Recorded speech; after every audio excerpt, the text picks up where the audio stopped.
नमस्कार दोस्तों, आज हम एक और निबंध के ऊपर चर्चा करेंगे जो कि IAS officer Nishant Jain sir के द्वारा लिखा गया है। जो टॉपिक है वो है शिक्षा अपने अज्ञान की प्रगतिशील खोज है। Education is the progressive discovery of self ignorance. तो चलिए शुरू करते हैं पढ़ना। अनादिकाल से लेकर आज तक सभ्यताओं ने नित नए रूप बदले हैं, संस्कृतियों ने नित नई करवटें ली हैं, समाज का चक्र निरंतर चलता रहा है। पर यदि नहीं बदला तो जीवन का विकास क्रम और उसकी अनवरत यात्रा, परिवर्तन और विकास प्रकृति के शाश्वत नियम के सिद्धांत के अनुरूप भी आदिम युग से शुरुआत कर आज मशीनों के युग में प्रवेश कर चुका है। मानव को अधिक परिपक्व, समझदार और प्रबुद्ध बनाने में शिक्षा की भूमिका हर युग में प्रभावी रही है। चाहे वह अनौपचारिक रूप से घर बाहर माता पिता, दादा दादी, नानी, पड़ोसियों द्वारा सिखाए गए सबक हो या वैदिक वाचिक परंपरा से मकतब मदरसे तक की औपचारिक शिक्षा पद्धतियाँ, निस्संदेह शिक्षा का मानव के व्यक्तित्व के सर्वांगीण विकास में महत्वपूर्ण योगदान रहा है। शिक्षा तो है वह चित्रकार जो विद्या की तली से लेकर भावों के नूतन रंगों से मानव का रूप सजाती है। इस तरह मानव विकास के अपने सतत क्रम में निरंतर शिक्षा के महत्व को समझता गया और ज्ञान विज्ञान के नए नए क्षेत्रों का शोधों व अनुसंधानों के माध्यम से विकास करता गया। वैदिक व जैन काल में हुई शैक्षिक प्रगति के इस क्रम का विकास मध्यकाल में विदेशों से सांस्कृतिक संपर्क से होते हुए आधुनिक नव जागरण तक पहुंच गया। विशेषकर भारत में विलियम जोन्स की एशियाटिक सोसाइटी, कलकत्ता का Fort William College, Mayo College, Fergusson College, Bombay, Calcutta और मद्रास के विश्वविद्यालयों के रूप में ज्ञान विज्ञान के नवीन केंद्र स्थापित हुए। प्राचीन भारतीय ग्रंथों के अंग्रेजी में अनुवाद और भारतीय पाश्चात्य संस्कृति के संपर्क में आने से ज्ञान के नए स्रोतों का विस्तार हुआ। आधुनिक शिक्षा के प्रसार के साथ साथ भारत में राजा राम मोहन रॉय, ईश्वरचंद्र विद्यासागर, विवेकानंद, केशव चंद्र सेन आदि समाज सुधारकों के साथ सामाजिक कुरीतियों पर कुठाराघात की शुरुआत हुई। पूर्व और पश्चिम के ज्ञान विज्ञान, सभ्यता, संस्कृति के सतत संपर्क के बाद धीरे धीरे यह बात समझ में आने लगी कि ज्ञान का विस्तार अनंत है और हम ज्ञान विज्ञान को किसी देश, क्षेत्र या समुदाय विशेष की परिधि में नहीं बांधा जा सकता है। पूरब जहां पश्चिम के द्वारा इजाद किए गए अनूठे आविष्कारों और तकनीकों जैसे ग्रामोफोन, रेडियो, टीवी, हवाई जहाज, इंजन आदि को देखकर हैरान था, तो वहीं पश्चिम पूरब की प्राचीन सांस्कृतिक विरासत जैसे कला, साहित्य, योग, आयुर्वेद, धर्म दर्शन आदि को देखकर दांतों तले उंगली दबा रहा था। ज्ञान विज्ञान के क्षेत्र में निरंतर नए और उन्नत शोध विश्व भर में हो रहे हैं और हर शोध एक नए प्रगामी शोध की संभावनाओं को उद्घाटित कर रहा है। ऐसा प्रतीत होने लगा है कि हर नई खोज में आगामी एक और बेहतर खोज के बीज छिपे हुए हैं। शिक्षा के क्षेत्र में विकास की बात करें तो हम पाते हैं कि जितना विकास बीते 5000 सालों में नहीं हुआ उतना 50 सालों में हुआ, जितना 50 सालों में नहीं हुआ उतना बीते 5 सालों में हुआ, जितना 5 सालों में नहीं हुआ उतना बीते 5 महीनों में हुआ। अतः हम पाते हैं कि ज्ञान तेजी से फूट रहा है, जैसे कोई सबसे भयानक ज्वालामुखी विस्फोटित हो रहा हो। एआई और साइंस एंड टेक्नोलॉजी का दौर, इसमें हम पाते हैं कि ज्ञान बहुत तेज़ी से बदल रहा है। हम पाते हैं कि शिक्षा के आयाम बहुत विशाल एवं विविधतापूर्ण हैं। सुकरात ने इस मर्म को समझते हुए सदियों पहले कहा था, मैं ज्ञानी इस अर्थ में हूँ कि मैं जानता हूँ कि मैं कुछ नहीं जानता। इसका सीधा सा अभिप्राय यह है कि हम शिक्षा और ज्ञान के विकास के साथ साथ जैसे जैसे बौद्धिक चेतना के सोपान चढ़ते हैं, हमें निरंतर अपनी अकिंचनता, लघुता और अल्पज्ञता का बोध होने लगता है, या धीरे धीरे हमें अपनी लघुता का बोध होता जाता है। शायद इसलिए गांधी जी ने आह्वान किया था कि हमें अपने खिड़की दरवाजे आने वाली हवाओं से यहाँ तात्पर्य है प्रबोध मतलब ज्ञान, आने वाली हवाओं के लिए खुले रहने देना चाहिए। यह अकारण ही नहीं था कि ऋग्वेद के ऋषि चारों दिशाओं से शिक्षा और ज्ञान को आमंत्रित कर रहे थे। आ नो अद्रः कृत्वो यन्तु विश्वतः।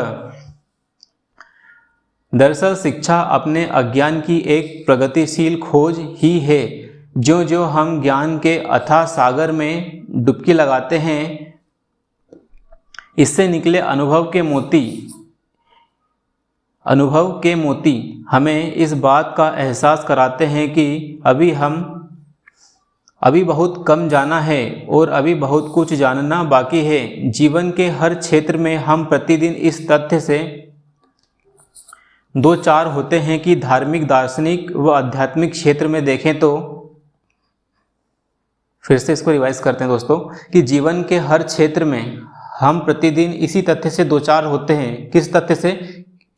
कि शिक्षा अपने अज्ञान की प्रगतिशील खोज है। धार्मिक, दार्शनिक व आध्यात्मिक क्षेत्र में देखें तो भारतीय षड दर्शन, जैन, बौद्ध दर्शन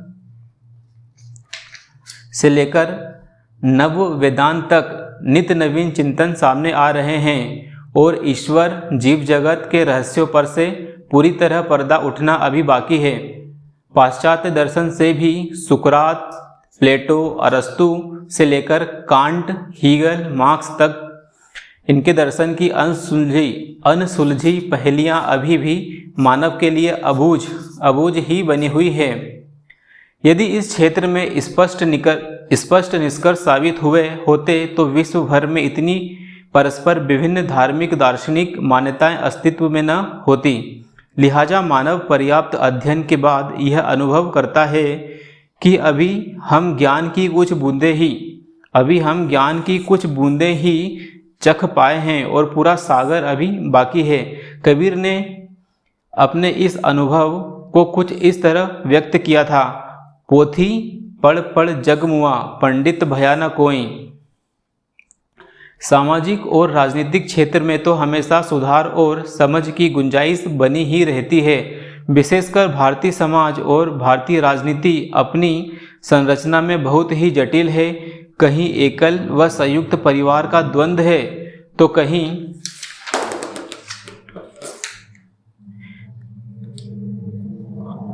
कहीं पर जातियों, उपजातियों, जनजातियों का विराट संसार है, तो कहीं अनेक धर्मों व पंथों का माया जाल है। भारतीय समाज का जितना अध्ययन करते जाते हैं, हम पाते हैं कि उसके और नए पहलू सामने आते जा रहे हैं।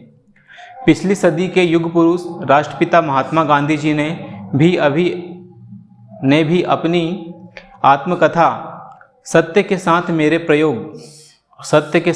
मेरे प्रयोग में अनेक स्थानों पर अपनी अल्पज्ञता, भूलों और त्रुटियों की ओर संकेत किया है। अक्सर यह देखा गया है कि जिन भी महापुरुषों ने प्रज्ञा मतलब ज्ञान या बोध के उच्च स्तर को छुआ है, उन्होंने अपने अज्ञान को उतनी ही ईमानदारी से स्वीकार भी किया है। स्वीकारोक्ति का साहस और सुधार करने की निष्ठा यही सफलता का मूल मंत्र है। सच ही कहा गया है, बड़े बड़ाई न करें, बड़े न बोले बोल, रहीमन हीरा कब कहे, लाख टका मोरो मोल।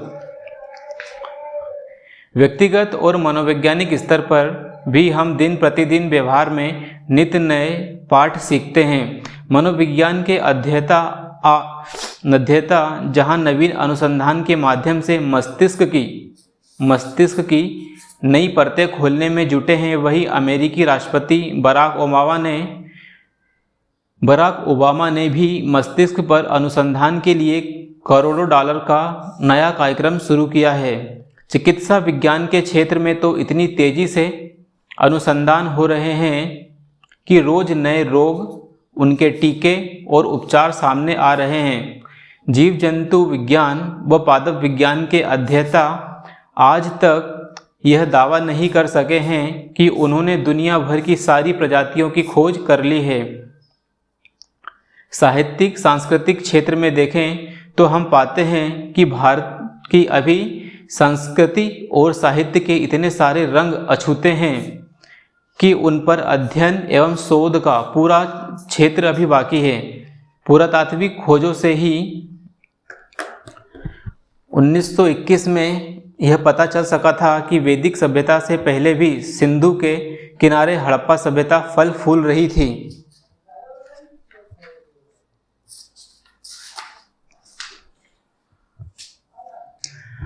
आज भी हम बहुत से क्षेत्रों और जनजातियों की संस्कृतियों तक नहीं पहुंच सके हैं। विश्व भर के साहित्य को पढ़ने पर हम पाते हैं कि दुनिया कितनी वैविध्यपूर्ण है और बहुरंगी है, और हम अभी इनके बारे में कितना कम जानते हैं।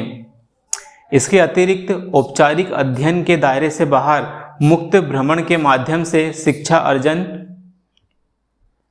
भी जीवन को समझने का एक महत्वपूर्ण माध्यम है।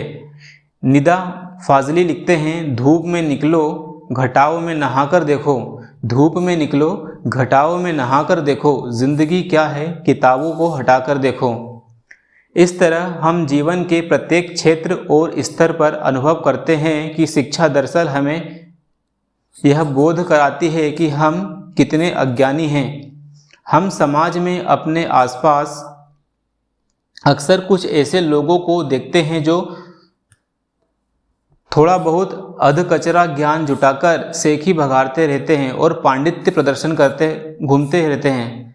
थोता चना बाजे घना, पर जो सचमुच सुशिक्षित, प्रबुद्ध और ज्ञानी लोग होते हैं वे स्वयं को अज्ञानी, अकिंचन, अल्पज्ञ मानते हैं। ऐसा महज इसलिए नहीं होता कि वे अपनी विनम्रता का प्रदर्शन करना चाहते हैं, बल्कि वे सच में इस तथ्य का अनुभव भी कर पाते हैं कि शिक्षा अपने अज्ञान की प्रगतिशील खोज है। जिस तरह भरा हुआ घड़ा आवाज नहीं करता, ठीक उसी तरह सुशिक्षित व्यक्ति यह जानता है कि ज्ञान का विस्तार असीम है और ज्ञान व शिक्षा के विकास के अनुपात में ही अपनी अज्ञानता का बोध भी स्पष्ट होता जाता है। किसी देश के लोगों को सुंदर मनों वाला बनाना है तो माता पिता एवं शिक्षक की महत्वपूर्ण भूमिका होती है। एपीजे अब्दुल कलाम।